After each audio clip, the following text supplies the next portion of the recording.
Hey guys, welcome to our YouTube channel. In this video, we are going to show you how you can plan a 7-day tour to Malaysia on a budget. This video also includes places to visit, accommodation, food and also the cost of each and everything that is being shown. As many of you might already know, we stay in Taiwan. So we took a flight from Taiwan to Kuala Lumpur. And by the time we reached Malaysia, it was around 1:30 am.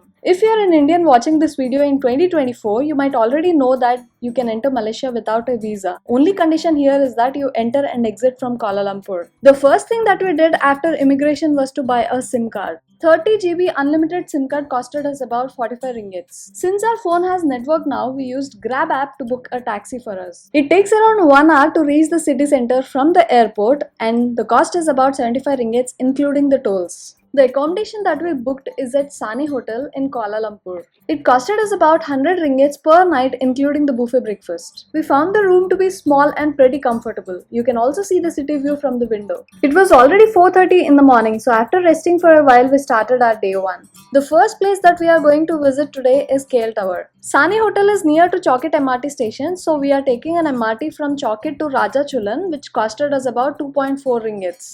Just for the sake of comparison, if we opt for a taxi, it would cost 11 ringgits. Once we reach Raja Chulan MRT station, we would have to walk for about 15 to 20 minutes to reach KL Tower. Not only this is the 7th tallest telecommunication tower in the world, it is also the only tower that is constructed inside of a forest. KL Tower is about 421 meters tall. If you want to try out different activities at KL Tower, make sure you book in advance because look at this queue. If you don't book them online, you would waste at least 4 to 5 hours standing in this queue.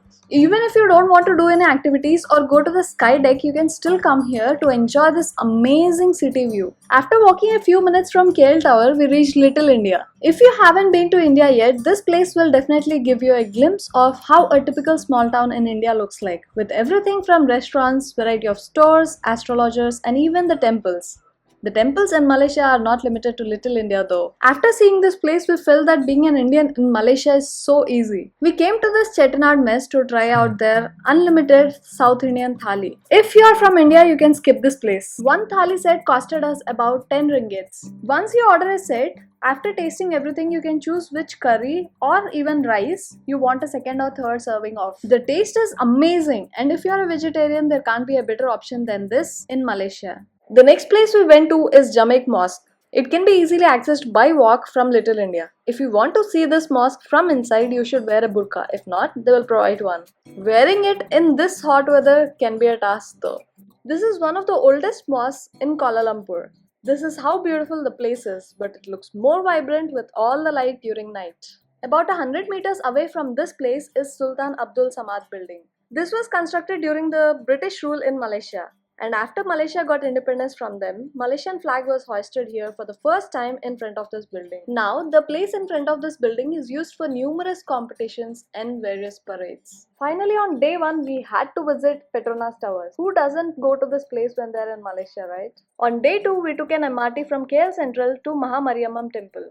This is the oldest Hindu temple in Kuala Lumpur. The architecture definitely reminds us of the temples in South India. Not only Indians but people from other countries visit this place to know more about Indian culture and to take a look at this brilliant design and architecture. The next place we went to is Petaling Street. A lot of people suggested us to visit this place when in Malaysia. They told us that if we want to buy anything for cheaper prices or if we want to try different kinds of food, then this place is a must. But once we are here, we realize that this place is kind of a Chinatown, with all the products like bags, accessories, small electronic gadgets and many things from China.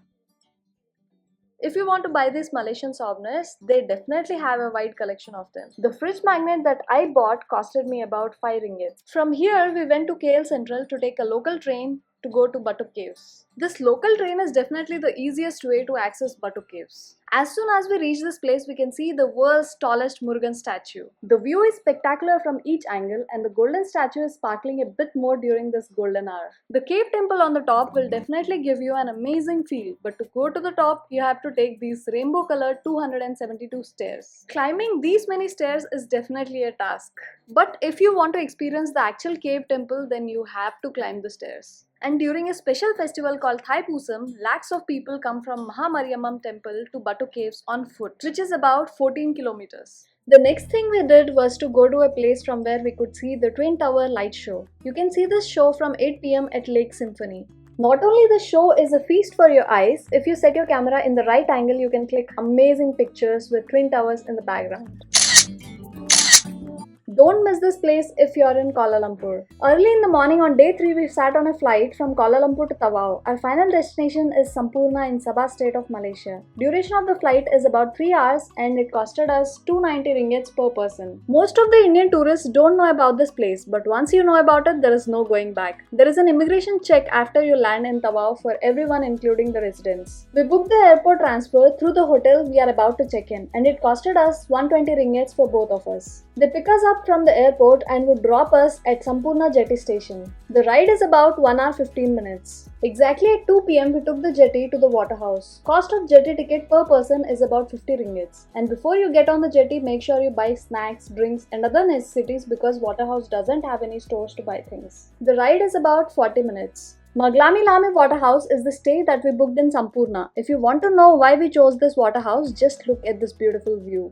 Not only this, but rooms are pretty comfortable and each room has its own balcony with this amazing view. They even provided a seating here in the balcony. The speciality here is that the view here varies with time because of the change in water levels. The cost of stay in this waterhouse is 264 ringgits per person per night and this is including all 3 buffet meals of the day. On day 4, we are going to an island hopping in Sampurna. About 9 am, a boat comes to pick us up from the waterhouse. We have to book the island hopping packages at the time of check-in. This island hopping package B includes Timba Timba, Mataking and Pom Pom Islands. We arrived at the first place in our package, which is Timba Timba Island. The speciality of this island is that in between so many shades of blue, there is a thin white sand strip. This place looks much more beautiful to the naked eye rather than on camera. Each part of the island is a photo spot. After exploring Timba Timba Island for an hour, we came to a snorkeling place near Mataking Island. Life jackets, snorkeling gear and guide are also included in the package itself. Sampurna is famous for scuba diving and snorkeling and you can definitely guess the reason behind it.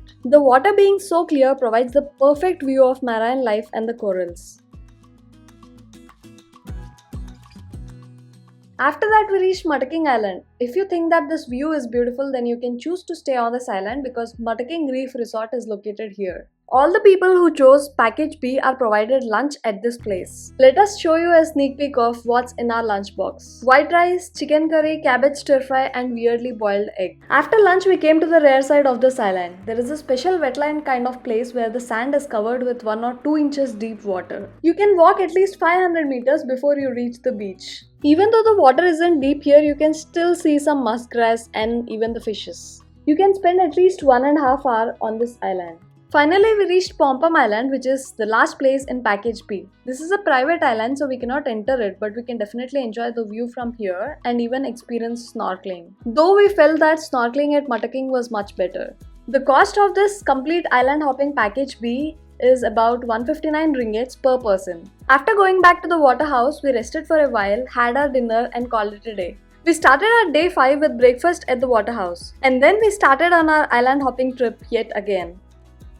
This is package A and it includes Bohedulang, Sibuan and Mantapuan Islands. The first place we visited was Bohedulang Island. We were awestruck just by the beauty of this island, but the scenery you see right here is nothing in comparison to what you are about to see once we finish the hike. After completing the registration process, you can rent the shoes if you want. Is it only us or do you also think that these stairs are weird? We saw on the internet that the hike is about 700 meters, which felt easy, but it involves a lot of stairs, a lot of rocks and some uneven terrain. But once you see this view, you will understand that all this hiking was worth it. The beauty of this place also varies with climate and amount of sunlight. The more sunnier it is, better the views are. And once you see this beauty, you tend to forget all your struggle to come here. Since this island doesn't have a hotel or resort, only way to enjoy these amazing views is to book an island hopping tour. The next island we went to is Sibuan Island. This place looks even better than the previous island, right? The white sand, coconut trees and turquoise water come together to form a perfect beach location. The water here is so clear that you can even see the ripple marks in the sand formed by the waves. And the drone view, of course, is unforgettable. All the people who booked package A are provided with the lunch here, but we skipped it so that we can explore a bit more. After almost having the whole island to ourselves, we came to this snorkeling spot near Sibuan Island. As you can see, the water here isn't too deep, but you can still see a lot of fishes. Due to the bad weather today, we couldn't go to the Mantabuan Island as the waves seem to be really high around the island.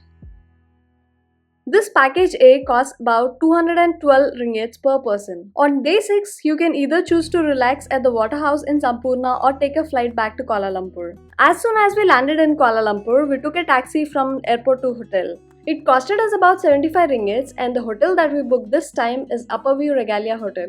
If you are staying multiple days in Kuala Lumpur, then make sure you are staying at least 1 or 2 days in this hotel. I mean, if you are trying to stay on a budget. You can see the famous buildings of Kuala Lumpur like the KL Tower and the Petronas Towers from the room itself. The next place we went to is Jalan Alor. This is the most famous food street in Malaysia. Here you can see different kinds of food from Thai, Chinese, Malay and even Arabian. Looking at these many options, I didn't know what to choose. Finally, I zeroed down on Putu Piring, which is Malay style steamed rice cake. One set costs about 5 ringgits. This tastes amazing. You can taste jaggery and also get a tint of coconut flavor. Then we went to this Chinese restaurant to try grilled fish. The name of this dish is grilled chicken fish. It comes with spicy sauce and tastes great. We also ordered some fried rice and omelette which were okayish. Just after walking about 5 minutes from Jalan Alor, we would reach Bukit Bintang. If you want to know how crowded this place is, just look at this. Even if you book a cab from here, you would have to wait at least an hour. That's how popular this place is. But if you want to buy some branded items, this is the perfect place because there is nothing that you can't get here. We came to a restaurant in Bukit Bintang to taste cheese kunafa. One plate costed us about 25 ringgits. Taste was great, but we felt that the texture is a bit too oily. If you want to eat better Arabian food, you must try Laziz restaurant, which is located just opposite to this one. We came back to our hotel from Bukit Bintang and called it a day. On the last day, we came to 37th floor in Regalia Upper View Hotel to experience the rooftop swimming pool. This is the kind of place we often see in movies or videos. We can see all the high-rise buildings of Kuala Lumpur from here. I have to admit that this place looks nothing like on Instagram because there are a lot of people here trying to pose for the gram as well. The view from the pool is one of the main reasons of choosing this place. The price of the room here starts from 150 ringgits per night and this includes a buffet breakfast. When you book the hotel, make sure that you check whether buffet breakfast is included or not because the food here is amazing. Breakfast options include nasi lemak, which is the most famous dish of Malaysia, roti and dal, which is a comfort food for all Indians, Italian style spaghetti, congee, hash brown, and many more. We would definitely rate this hotel to be the best one in Malaysia, especially in Kuala Lumpur, based on the views, price, and even the buffet breakfast. We are really glad to end this trip on a happy note. After finishing our brunch, we came to the Kuala Lumpur airport to return back to Taiwan. We didn't realize how fast this 1 week went by. Though we don't want to leave this place, but journey has to go on. I hope you like this video. Don't forget to like, share and comment. If you want to check out the 7-day tour plan to South Korea, click the video on the left. But if you want to know how to plan a 7-day trip to Thailand, watch the video on the right.